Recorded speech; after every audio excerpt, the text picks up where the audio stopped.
model the carryover system wherein I wouldn't know. Get to the next year, you have to pass some of those. But that is where we find ourselves. Graduate. That is the sorry state we find ourselves, unfortunately, in this country.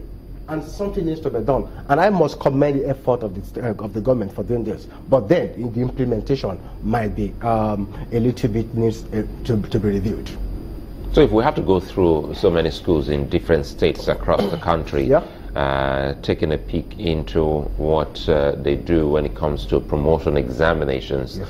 You say we'll find what we have just found in Oyo State. But there must be a way out. If it's about doing it the right way, then we must go the whole hog. We must do it the right way. And that's why if you look at from 2007, we have 25% pass in WAEC. 2008, 23% pass. Those with English and Maths and at least 5 credits and above.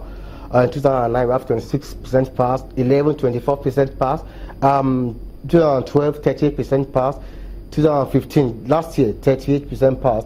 Just this year, about 53% pass. But then, it's not yet Uhuru.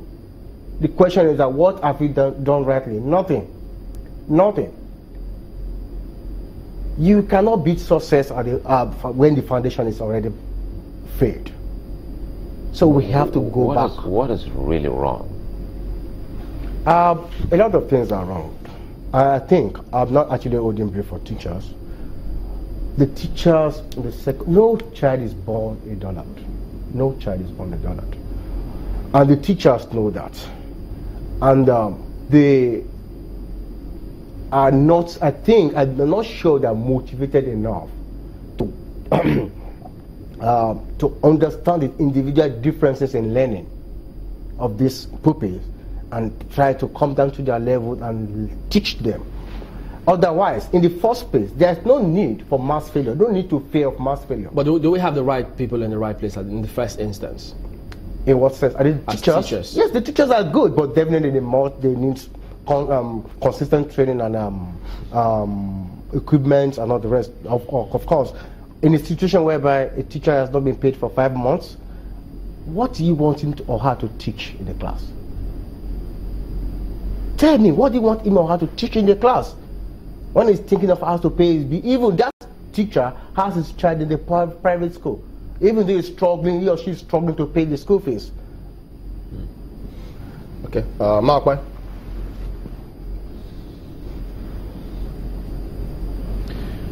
Well, the problems are myriad, as it were, but then people also ask whether or not we should be using WAEC, you know, as a yardstick to know whether or not students are doing well, you know, whether examination should be a way. Because if you wait till we are doing WAEC exams, first of all, some people say it might be too late in the day to be able to know whether or not students are doing well. Do you agree with this? Well, I don't think WAEC is the issue. Okay, let me give you an instance. In Osun State, we have these joint examinations where a school A will sit for exam, they collect the paper and give an unknown school, maybe school D, to mark and vet. So there's this check and balances. So it's like an excellent examination where all of them has to set by an individual organization. And so that, to me, is like a mock WAEC. So we don't have to necessarily wait till they get to WAEC. As a matter of fact, it's too late. They have to start from JS1. With or without WAEC, let us maintain the standard. Let's have a standardized examination where... I ask this question because if you look at what is also happening in the universities... Okay. If you look at what's happening in the universities, the lecturers are also complaining that the quality of students who get promoted into the universities or who, you know, come in for their first degree are sometimes very questionable. And, you know, you found lecturers having to do remedial courses for their students in sometimes things as simple as English language. All right, Mark, well, he will respond to that when we return from the break in a moment. Join us again.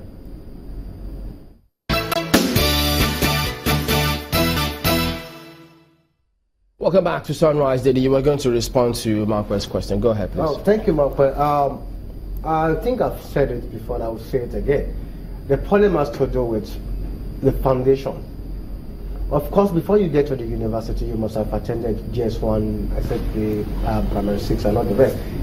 That spirit of hard working, read before you pass exam, should be allowed to sink on them before they get to that stage. What you see in the university is a manifestation of faith system they came from. So what I think should be the solution, I think the solution has to be, we need to actually complete overhauling of the system. We need to start from the scratch. Maybe, okay, as from this session, this is going to be the cutoff mark. This is going to be, we need raising the bar, fine. And adequate stakeholders, like teachers, are not to be carried along and motivated adequately. When you start from GS1, and the upper classes could be eased out, so to say, could be eased out. But then we must start doing the right thing. As a matter of fact, that is one of the reasons why private schools are thriving, because they are doing the direct opposite of what government refused to do with the public schools. So there's hope. Yes, there's hope. There's hope, but we need the political will. Because amazing, I think these same Nigerian children and parents are patronizing the private schools, and they are doing pretty well in comparison to the private ones. Well, the problem about this thing is that the governments, perhaps they don't have their children in the public school. They will tell you because of security, kidnapping, all the rest, fine. You may be right. But the real state of the matter is that they know that the product of those schools, think about it. The best few students in WAEC and NECO in the subsequent years, look at where they come from. I'm not making case for private schools, but I'm just telling you, I'm just drawing our attention to what we did wrong and what they got right. So, to answer your question in a short thing is, we need to start from the grassroots, from probably GS1, then groom them. I was even somebody was even saying there are instances where you have to call somebody at the football, play football. Oh, so exam is now just okay, write exam. It's not used to reading to pass. All right, Yomi, that's a fine place to anchor. Well, thank you for coming on this morning. Yomi Ojo is the founder of Schools Compass. Well, that's the program today as well. We'll see you tomorrow. I'm Chamberlain Uso. Those are genius children, from the field of play to the classroom.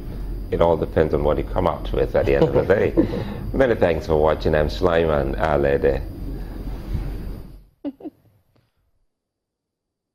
Thank you, Maupe Ogun.